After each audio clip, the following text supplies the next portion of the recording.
Televisa.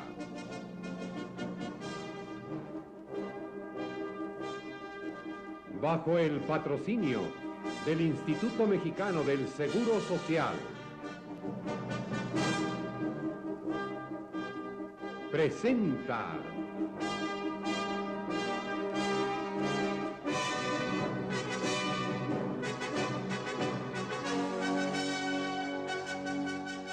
Encuentro, un programa que reúne en nuestro país temas y exponentes de interés universal. México en el corazón de nuestro tiempo. Encuentro es una cita que las figuras más importantes del mundo cumplen en nuestro país. Encuentro está dirigido y animado por una personalidad ampliamente entrañada en los problemas culturales y de comunicación. Álvaro Gálvez y Fuentes. Ustedes penetran en un mundo hasta ahora imposible para el gran público. El mundo de Encuentro.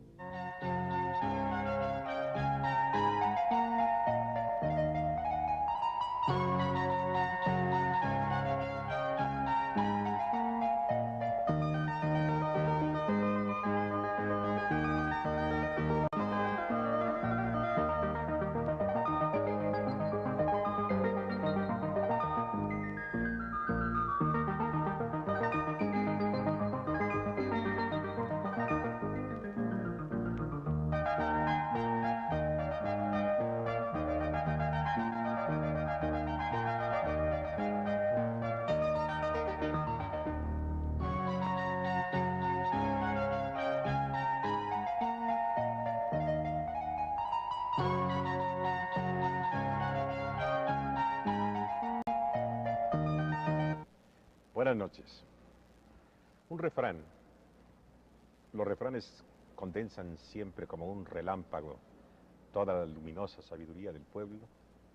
Dice que de médico, poeta y loco, todos tenemos un poco. Y en efecto, aun los hombres dotados de mayor inteligencia, a veces piensan desatinadamente. Pero entre esa locura incidental y pasajera y la verdadera locura, hay un abismo lleno de sombras y de interrogaciones.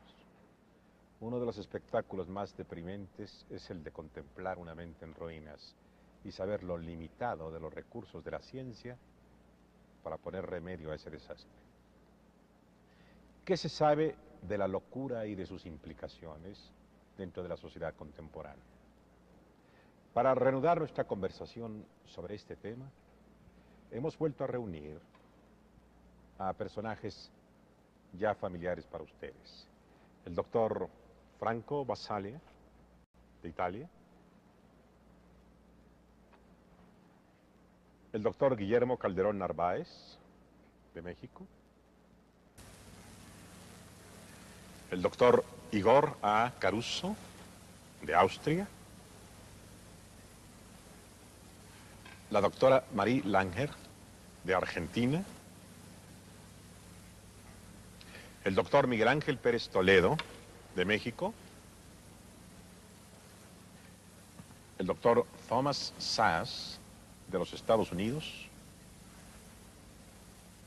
Y el doctor Eliseo Verón, de la Argentina. Señores, ¿por qué las características más nobles de la personalidad humana? El idealismo, la generosidad, la abnegación, el sentido de la justicia y la lucha por esta, están universalmente significadas en la personalidad de un loco, Don Quijote. Doctor Szasz.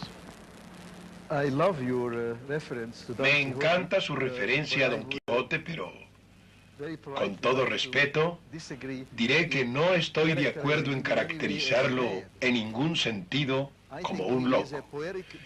Creo que es la descripción poética de alguien que representa lo más noble del ser humano.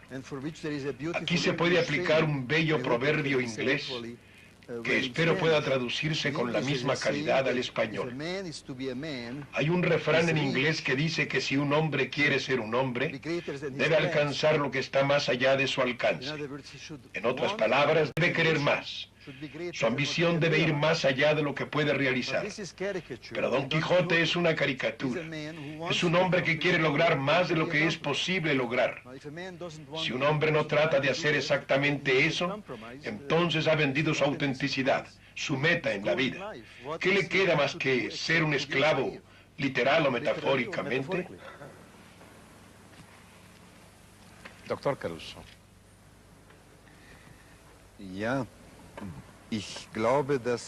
Considero que la definición del doctor Sass es exactamente la definición correcta de la humanidad vista desde su aspecto positivo, ya que el hombre es el único ser en este mundo que quiere lograr más de lo que está a su alcance.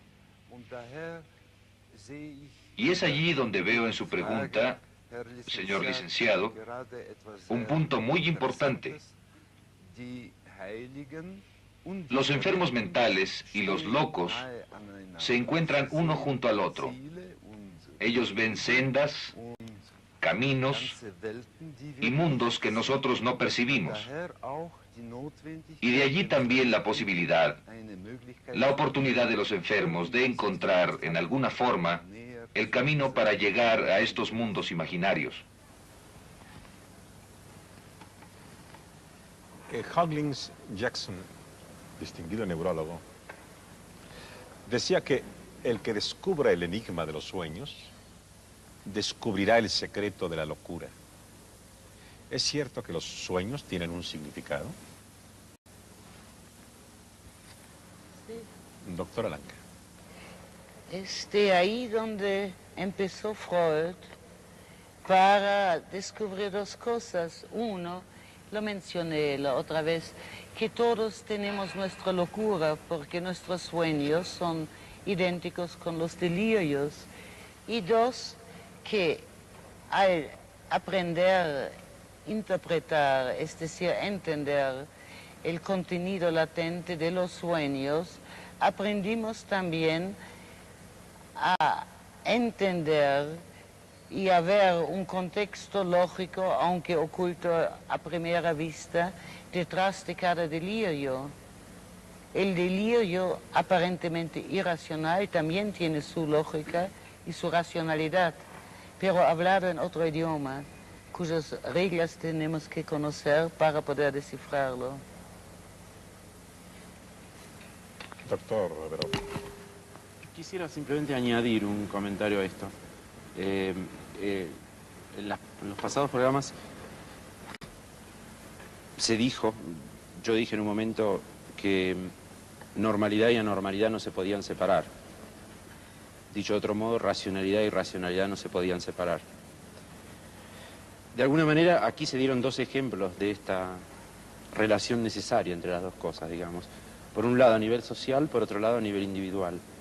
Digamos, así como toda sociedad necesariamente segrega a los desviados, curiosamente, toda sociedad necesita generar una fantasía acerca de la locura. Caso Erasmo, caso Quijote, etc. El tipo de ideologías sociales. Y me parece bastante claro que a nivel social, digamos, la locura ejerce una fascinación sobre la gente. Que creo que de alguna manera revela un poco esa complicidad que hay entre razón y sin razón. Y el caso de los sueños me parece, digamos, exactamente lo mismo a nivel del individuo, digamos. Porque, como dijo la doctora Langer, el sueño es como la irrupción de lo irracional a nivel de la fantasía individual. Digamos, todos estamos locos cuando soñamos, por comparación con las reglas de la racionalidad social de la vida, de la vigilia, digamos. Doctor Basale.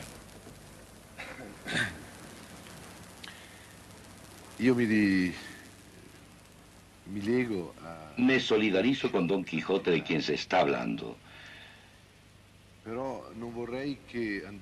Pero no quisiera que permaneciéramos en el nivel de la fantasía, como permanecimos en los programas anteriores, en el nivel de la crítica. Creo que debemos seguir un camino en el cual tomemos conciencia de qué cosa es la locura y tomemos conciencia de qué es la fantasía. Pienso que el delirio es un grito de libertad. Nosotros, los especialistas, debemos hacer posible que este grito de libertad pueda llevarse a cabo, porque la vida tiene dos componentes, la enfermedad y la salud. ¿Cómo debemos permitir que se viva la vida? Debemos permitir que el hombre viva aún dentro de la enfermedad, puesto que sus sueños y sus fantasías son dos elementos que se compenetran. Sus sueños pueden aportar ciertos elementos iguales a los de la fantasía, pero el delirio no es un sueño.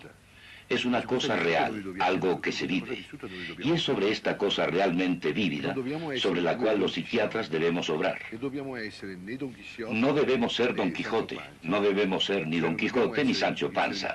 O sea que no debemos ser ni el servidor ni el esclavo. Debemos ser ambas partes en combate por la supervivencia del enfermo. Esta es la obligación, el deber del psiquiatra. Si en los programas precedentes, repito, hemos hecho una crítica, hemos hecho, como quien dice, una censura de los psiquiatras, mediante la crítica y la autocrítica, ahora nos vemos obligados a darle al público también otra alternativa. No podemos culpar al público por lo que no ha hecho, ni por el sistema social en el cual vivimos. Aquí quisiera hacer un breve resumen.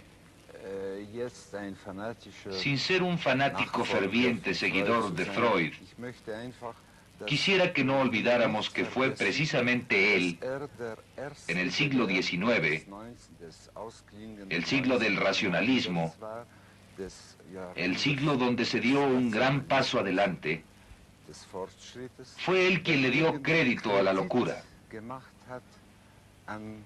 Él tomó las manifestaciones de la locura en serio y se dedicó a estudiarlas. Comparó los sueños de las personas normales con aquellos delirios de las personas enfermas. Trató de penetrar en ellos, pero en vez de asustarse, interpretó en forma racional lo que era irracional. Ese fue un gran adelanto. Y en este sentido, creo que todos nos encontramos sobre los hombros de Freud, lo reconozcamos o no como analista. Hay una creencia muy difundida y quisiera conocer la opinión de ustedes al respecto. ¿Es cierto que los hombres de genio son generalmente locos? Dr. Sass. En mi opinión, aquí también se trata principalmente de un problema de semántica o de lingüística. Me gustaría decir, parte en broma, pero parte en serio, que la diferencia entre un loco y un genio estriba en que el loco es una persona que tiene un sueño del cual no logra convencer a nadie, y el genio es una persona que tiene un sueño y logra que otros estén de acuerdo con él.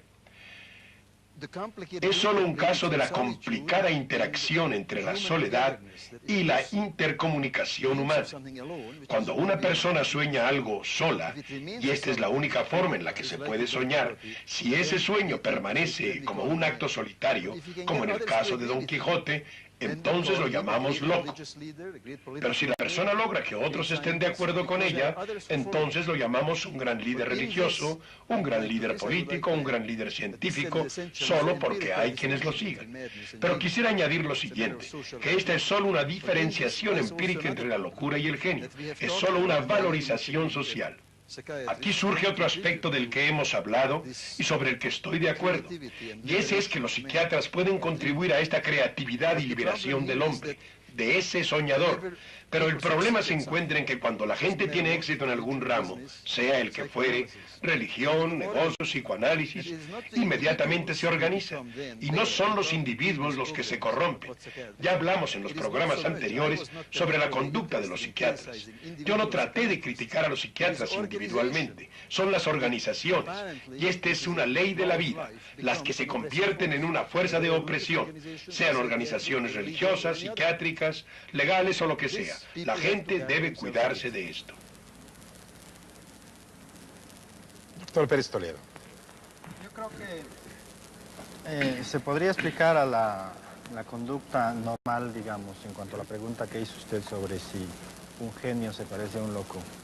En función de la integración de un área clínica de la locura, que es el pensamiento, es una parte que se altera en el esquizofrénico, es el área del pensamiento. Yo pienso que en el individuo normal el pensamiento está perfectamente bien integrado, perfectamente bien coordinado con los estímulos del ambiente y en función de eso trabaja. Cuando hay alguna ligera desintegración en el pensamiento, sutil, que no sea franca por supuesto, porque entonces la consecuencia sería una esquizofrenia, entonces puede ser que la gente que porte esta sutil alteración en el funcionamiento del pensamiento resulte un genio. En ese sentido, podría hacerse una comparación muy burda entre un genio y un loco, pero solamente en ese sentido, muy figurado. Dicen que cuando uno tiene razón 24 horas antes que el común de la gente, pasa por no tener sentido común durante esas 24 horas. Ahora bien, ¿se puede considerar loca una persona que actúa con normalidad y no obstante tiene ideas y convicciones que a los demás les parecen extrañas?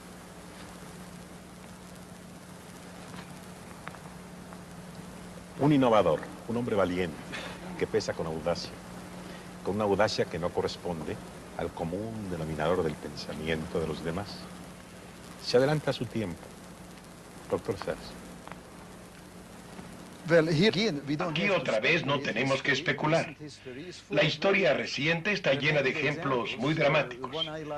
El que a mí me gusta más es el de un gran obstetra húngaro, Semmelweis, quien descubrió, antes de que se descubrieran las bacterias, que la fiebre puerperal era causada por las manos sucias de las parteras. La teoría en esa época era que la fiebre puerperal era causada por los vientos cálidos. Cuando le anunció su descubrimiento a los científicos, lo expulsaron de Viena. Regresó a Budapest y por fin se le encerró en un manicomio donde lo mataron los celadores. Fue su mujer la que lo mandó confinar porque ella, tanto como sus colegas, creyeron que estaba loco por haber dicho que eran los médicos los que causaban la fiebre puerperal. 20 años más tarde, cuando Sir Joseph Lister descubrió la causa bacterial de esta enfermedad, se exoneró a Semmelweis. Hay ejemplos sin fin de esto. La obra teatral de Henrik Ibsen, El enemigo del pueblo, es la dramatización de esto mismo, del hombre que descubre que el agua del spa, a donde va la gente a curarse, está llena de bacterias que la enferman. Entonces se le considera el enemigo del pueblo, pues ese pueblo se gana la vida de los turistas que van a tomar esas aguas contaminadas. Ibsen escribió esta obra en 1850, 1880, perdón, en 1890. Esta es una idea bien establecida. Al que va adelante de su época a menudo se le considera orate.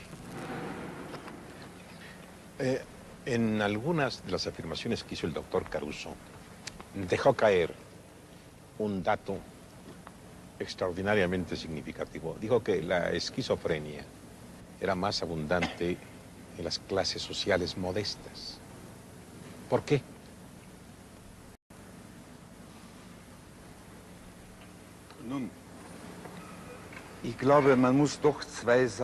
Muy bien. Creo que aquí debemos diferenciar dos cosas. Es posible que el diagnóstico entre las clases humildes sea más frecuente, ya que la vida difícil, las pocas perspectivas de mejorar socialmente, acarrean o provocan una marcada esquizofrenia. Pero también existe otro factor, Se trata de una diferencia en el lenguaje entre psiquiatras cuando tienen pláticas con el paciente primitivo entre comillas, y sus parientes, ya que para el especialista, la persona de clase humilde es menos interesante y menos comprensible. Además, como lo afirmó la doctora Lange, mientras más alto es el estatus del paciente, del enfermo, se emplean terapias mucho más complejas. Psicoterapia, terapia de grupo, terapia familiar, etcétera, etcétera. Así que no estoy tan seguro de que la esquizofrenia esté más generalizada entre las clases bajas. Doctora Langer. Casi hablo en alemán. Quisiera aclarar, quisiera ampliar sencillamente lo dicho por el doctor Caruso. Creo si están estos dos factores. Uno sería el factor del tipo de tratamiento, donde en una jornada de la Federación de Psiquiatras en la Argentina, un colega sostuvo como ejemplo dramático que el mismo cuadro en clase alta puede ser tratado por psicoanálisis más comunidad terapéutica más grupo familiar. Clase media, psicoanálisis. Clase media más bien baja, cura de sueño. Y clase obrera o clase marginada, electroshock. Eso sería un enfoque. El otro sí sería el idiomático o el cultural. Por ejemplo, si vemos en un hospital personas que vienen, allá por lo menos, que vienen del interior, del Paraguay, de Bolivia, podemos encontrarnos con conceptos que son fantásticos para nosotros o pueden sonar como místicos, como delirantes, pero que son común a esta comunidad cultural y hay que tenerlo en cuenta desde ya. Ahora, un tercer factor que tiene que ver con un tema que quedó pendiente desde el final de la primera reunión que tuvimos, es el de la insuficiencia mental, que tiene su concordancia acá. Como el médico no entiende bien a veces a su paciente de clase baja, también a veces se dan casos de insuficiencia mental en niños marginados. No sé cómo es el sistema en México, pero de vuelta vuelvo a la Argentina que conozco, porque el sistema escolar está tomado de otros moldes, de moldes para clase media, hasta de moldes norteamericanos totalmente ajenas a integrantes de determinadas comunidades, y entonces el niño parece insuficiente y no lo es, pero es un círculo vicioso. Doctor Pérez Toledo. Se ha demostrado que cuando el aporte nutricio en la infancia es adecuado, la madurez del cerebro es adecuada. Y se ha demostrado en México, el doctor Cravioto está trabajando sobre esto, que en los niños desnutridos, y él ha hecho un estudio longitudinal en niños, tengo entendido que por 10 o 12 años, el cociente intelectual es deficiente. Esto es angustiante por las consecuencias que trae. Quiere decir esto entonces que en una conclusión burda podríamos decir que el rico que come bien de niño podría ser más inteligente que el pobre que come poco de niño. Eso es terrible. Terrible porque hay muchos países en subdesarrollo económico que tendrían que sufrir todas estas consecuencias. Y en cuanto a la prevalencia de la esquizofrenia en las clases bajas, yo creo que se podría achacar un poco a este mismo factor. Por cuanto que cuando hay un aporte nutricio deficiente, sobre todo en proteínas, el cerebro madura menos, tiene menos posibilidades de procesar la información del ambiente y cualquier estimulación inadecuada hace que el cerebro tropiece en ese procesamiento y produzca una conducta esquizofrénica o esquizofreniforme, diría yo, como la esquizofrenia. Doctor Calderón. Yo quisiera hacer algunos comentarios. Por ejemplo, la esquizofrenia se presenta más o menos con la misma frecuencia en países con gran desarrollo económico y social que en países primitivos, en poblaciones de desarrollo muy precario.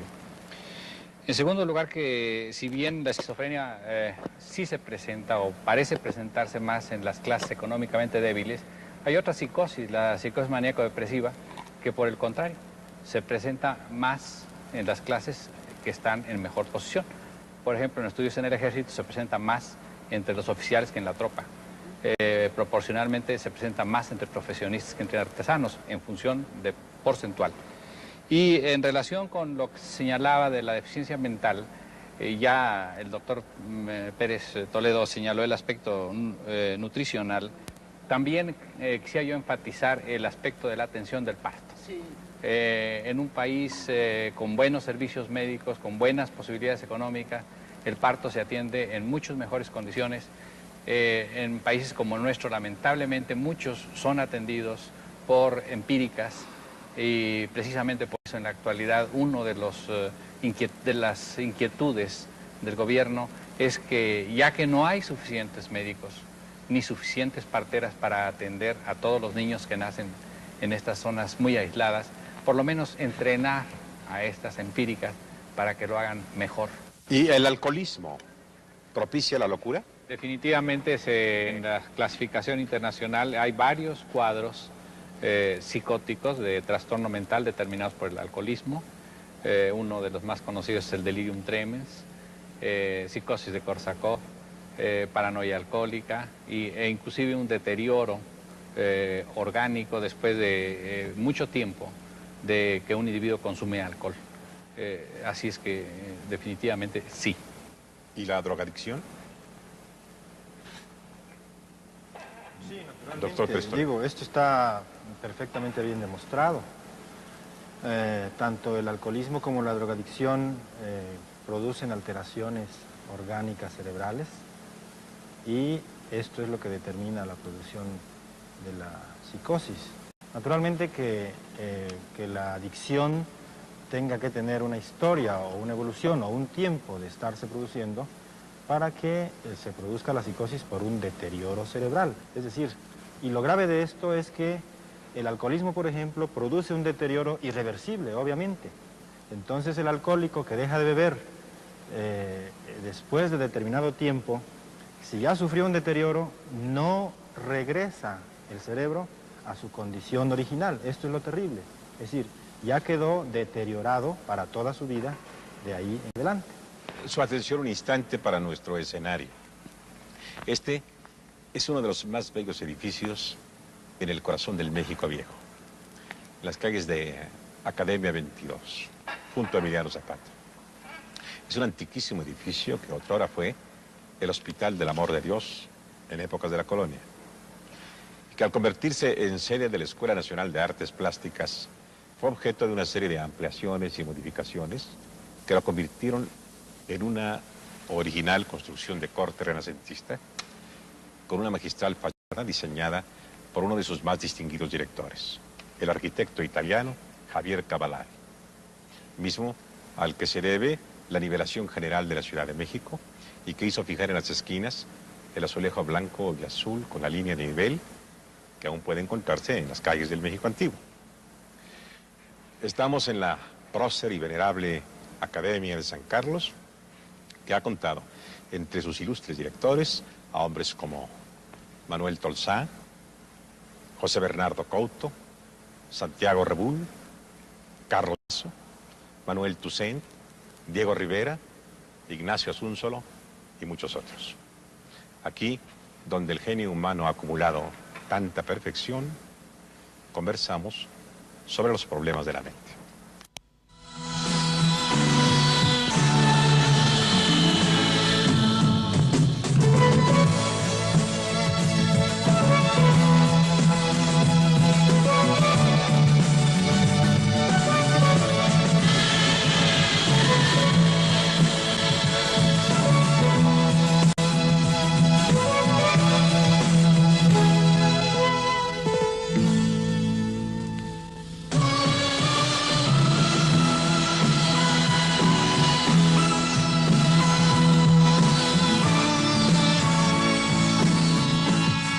Este programa, que reúne temas y exponentes de interés universal, es una aportación del Instituto Mexicano del Seguro Social para la difusión de la cultura, entendida esta como instrumento básico para una mejor convivencia humana.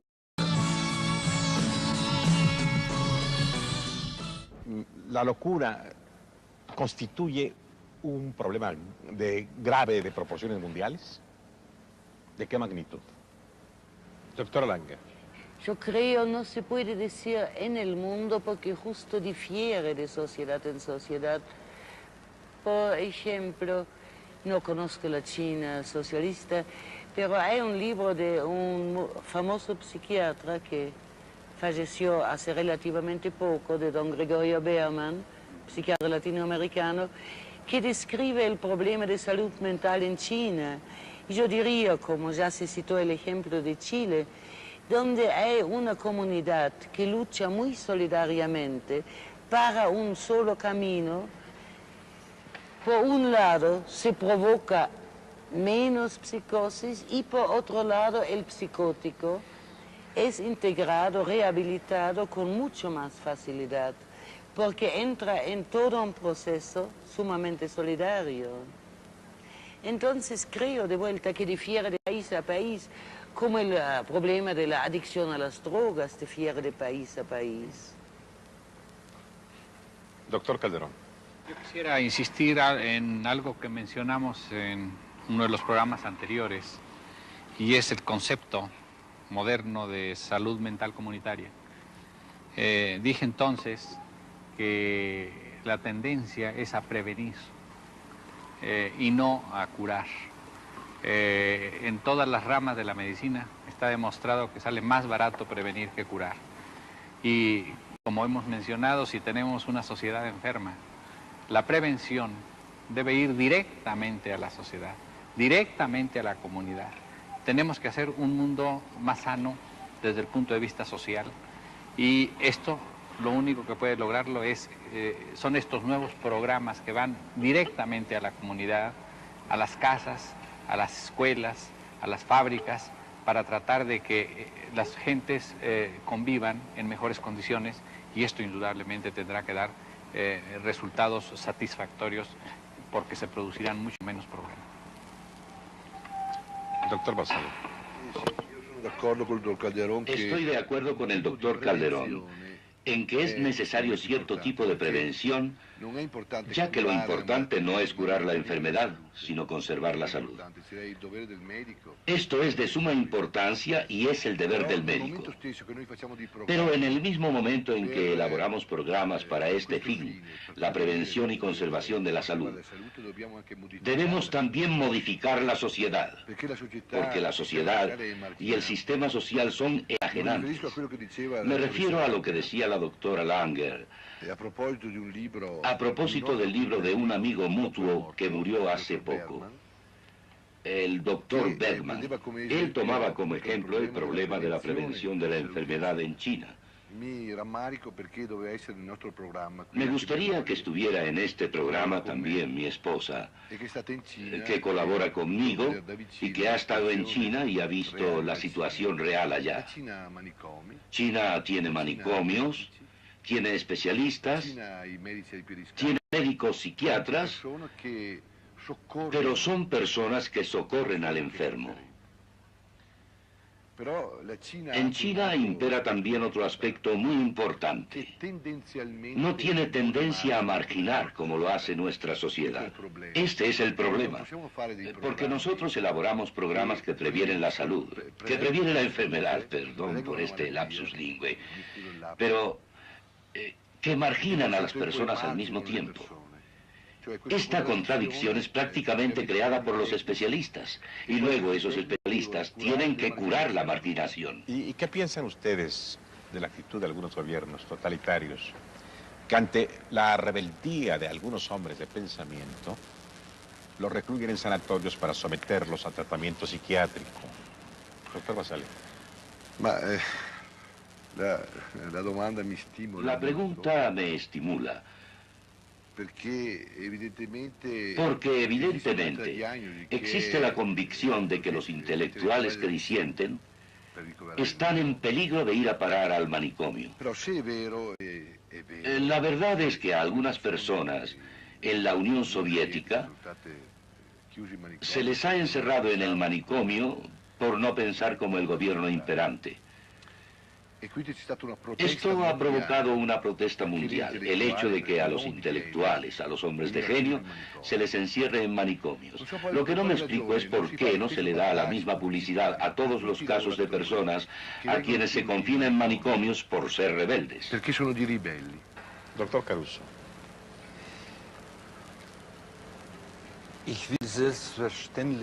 Yo no quiero, de ninguna manera, juzgar ni culpar la praxis que sigue la sociedad soviética.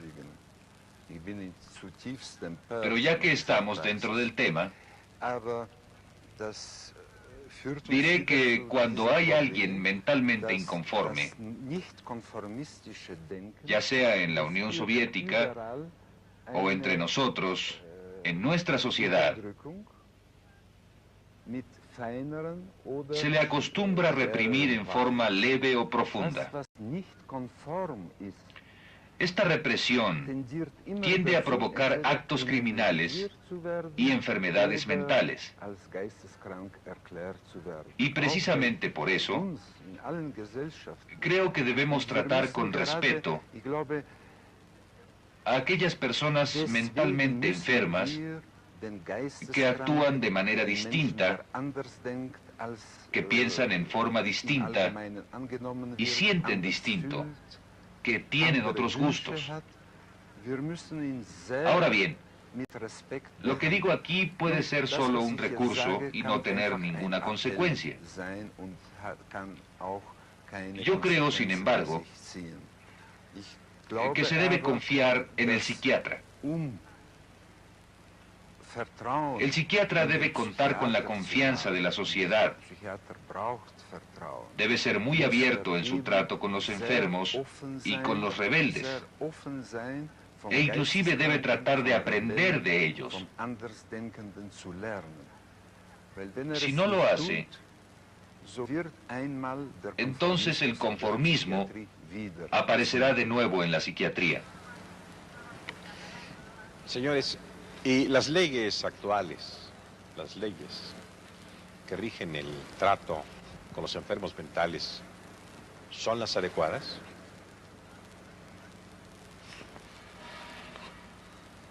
Doctor Vasari.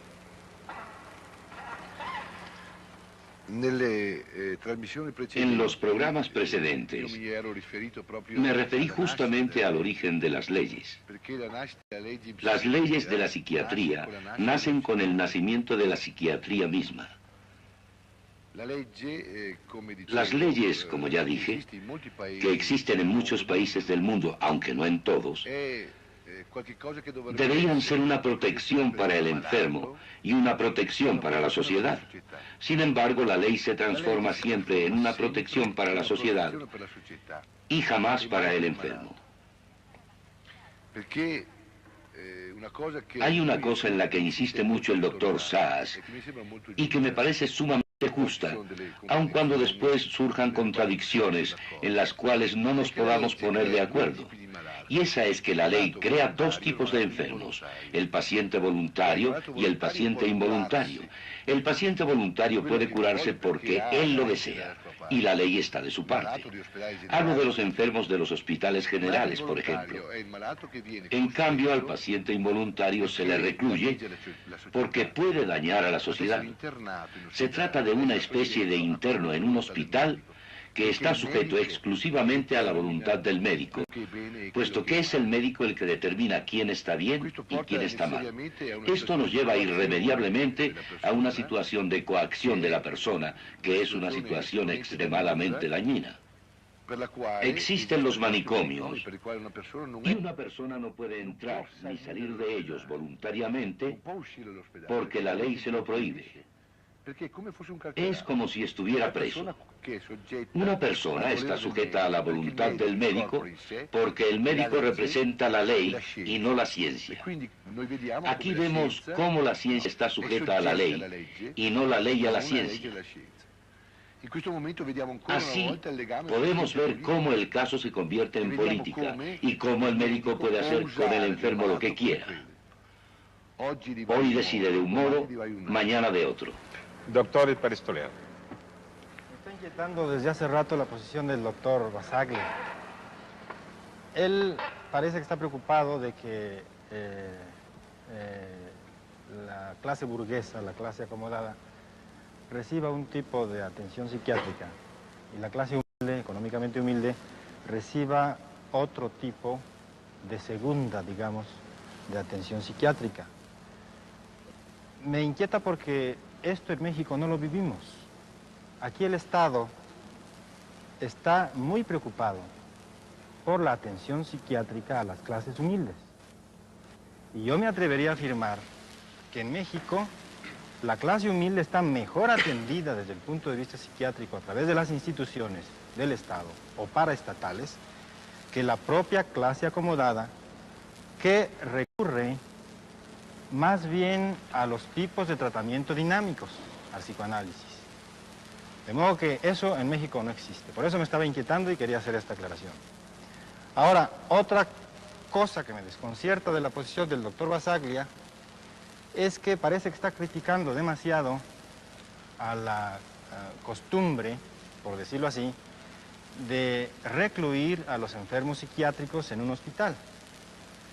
Siendo él director de un hospital, yo no sé, yo le pregunto, ¿cuál es su actitud terapéutica frente a un caso de psicosis, por ejemplo?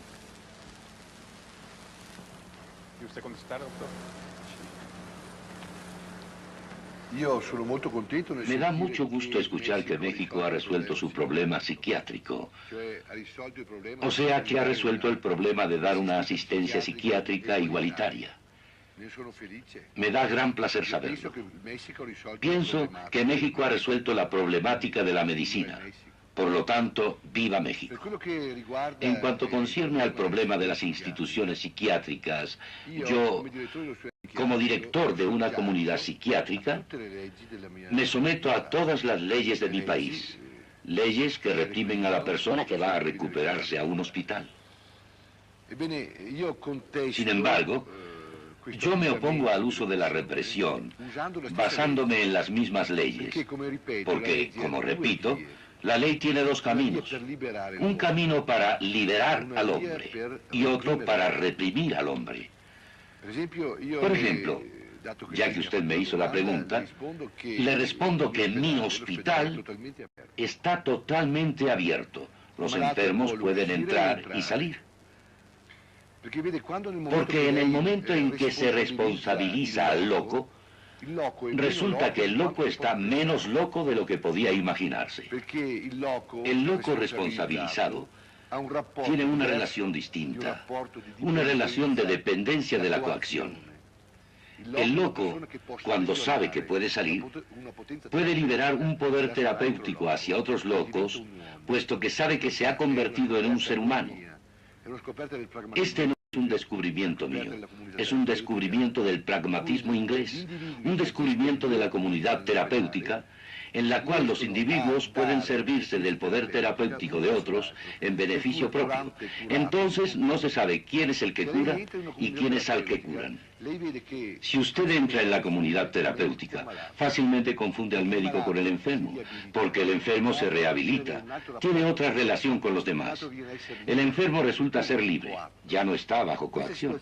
Esta situación es una situación de rehabilitación recíproca, tanto para el médico como para el enfermo.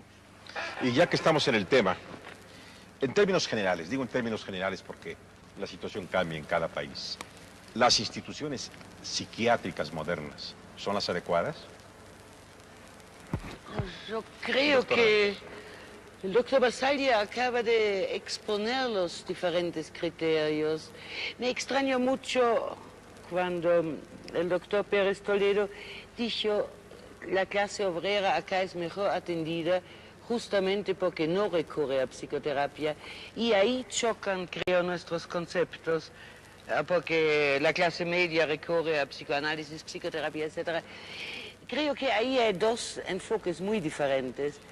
Uno sería el de comunidad terapéutica, el que expuso ahora el doctor Basaglia, la institución abierta, la institución donde el paciente va a trabajar, la institución que intenta por lo menos ser lo más democrática posible, aunque siempre existirá la diferencia que el médico a la noche sale y va a su casa y el enfermo no, o no, porque tú te pasas días y noches ahí, porque justo es un director de hospital muy apasionado y tiene un libro muy, muy lindo publicado al respecto. Bueno, tiene varios, pero uno en especial.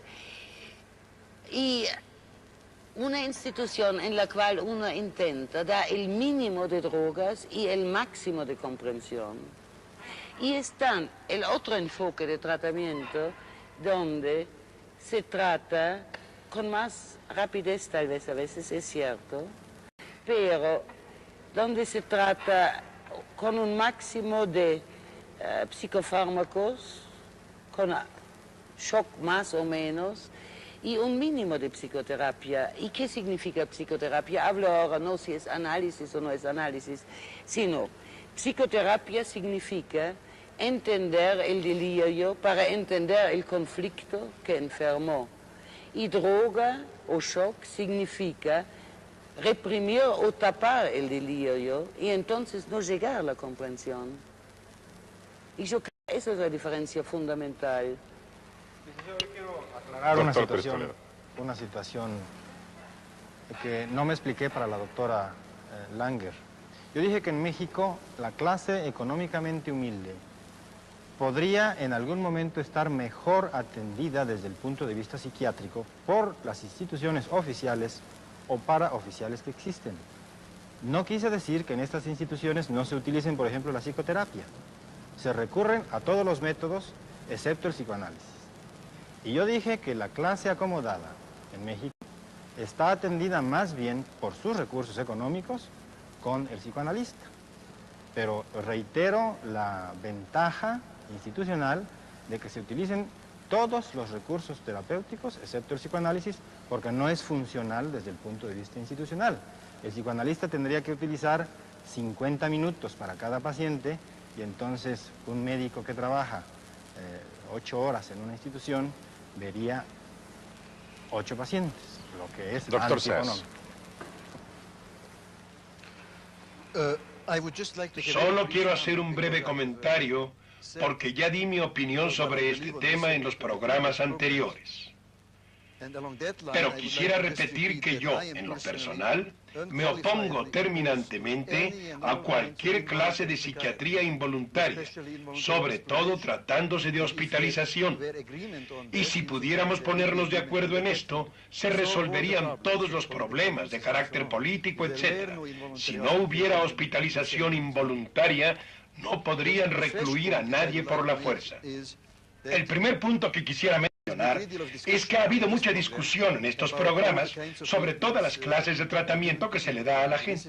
Y no quiero hacer comentarios al respecto, pero quiero introducir un concepto que para mí es elemental, puesto que a mí me interesa mucho más la libertad humana que la psiquiatría.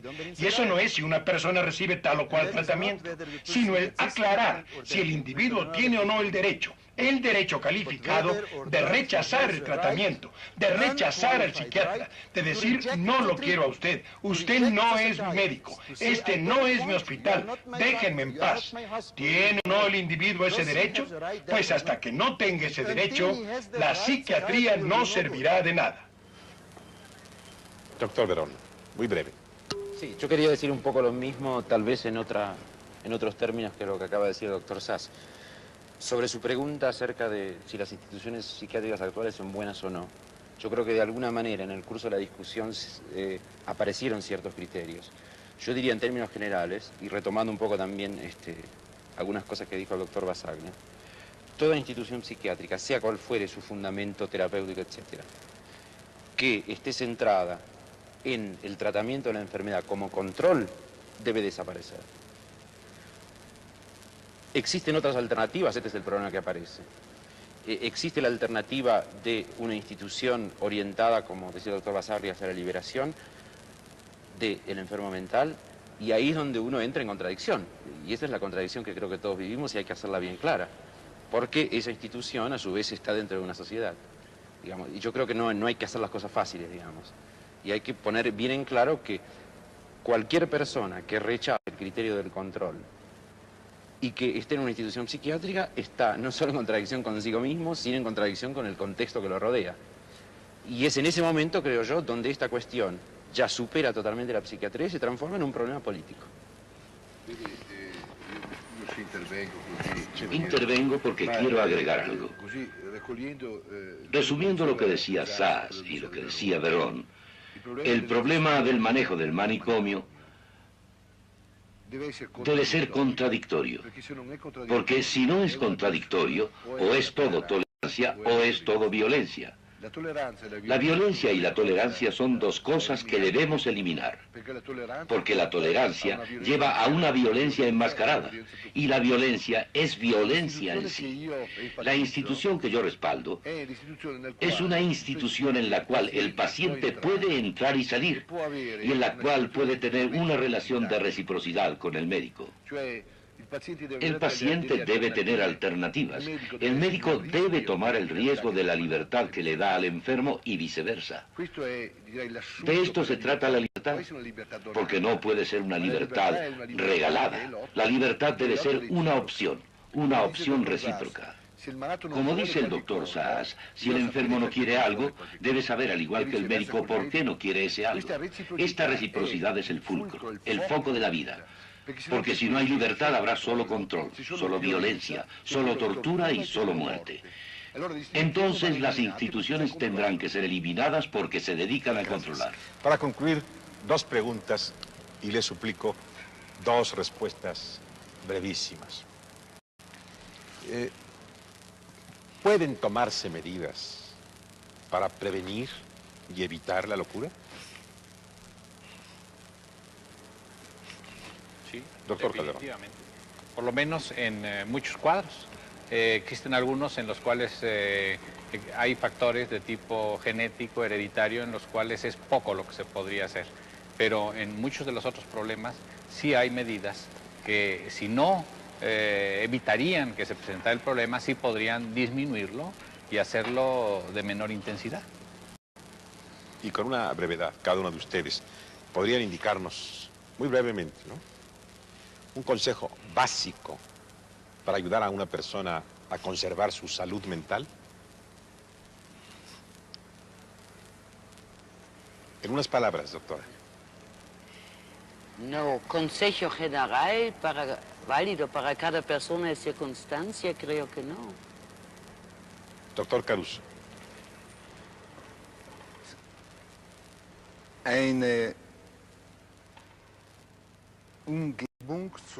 Tratar de lograr un ambiente que proporcione un máximo de afecto tanto a los adultos como a los niños. Esta es la mejor prescripción contra las enfermedades mentales. Doctor Pérez Toledo. Hacer un poco de subversión y no caer dentro de esta vorágine capitalista que ha entronizado un patrón de valores económicos. Doctor Sass.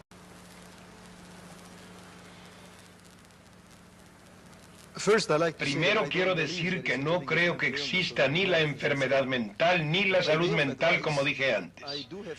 Pero a guisa de consejo, sí tengo algo que decir, pero para los individuos, no para los grupos.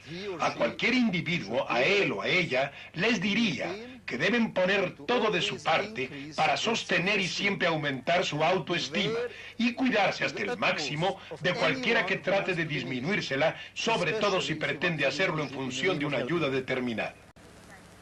Doctor Verón. Yo estaría totalmente de acuerdo con el doctor López Toledo, salvo que diría hacer mucha subversión. Doctor Basale. Ma io penso che la sua domanda è una pregunta muy amplia, pero voy a tratar de responderla con brevedad. Pienso que la vida es lucha. Lucha en el sentido más profundo, más amplio de la palabra. Creo que el hombre debe encontrarle un significado a su propia vida. Si el hombre le encuentra un significado a su propia vida, habrá encontrado también la forma de eludir las trampas que le pone la sociedad en la cual vive. Doctor Calderón.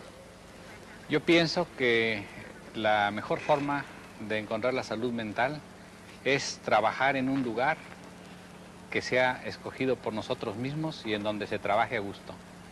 Y vivir en un hogar feliz. Puedo Señores, todavía porque me tomo tan desprevenido la pregunta. Luchar por algo. Ya gracias, doctora. Es mucho y es muy poco lo que sabemos en realidad acerca de la mente humana y de su equilibrio. Cuando éste se rompe, nos entrega uno de los espectáculos más deprimentes y desoladores.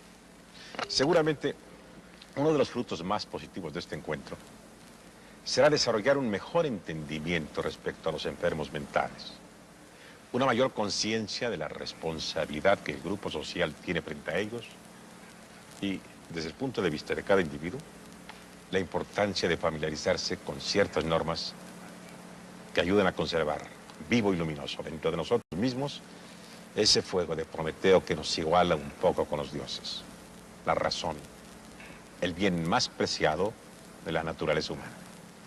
Agradecemos a nuestros invitados su brillante participación en este encuentro, a nuestros intérpretes su tarea eficacísima, a ustedes su presencia en nuestra cita y nos encontraremos en el próximo encuentro.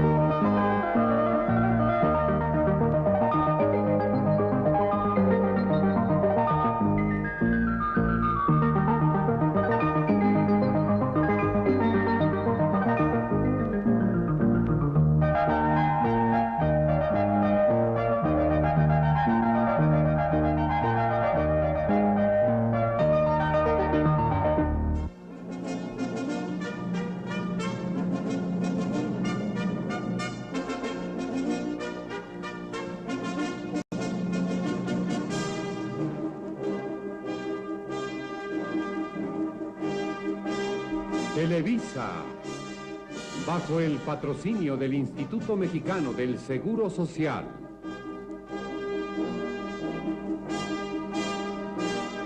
presentó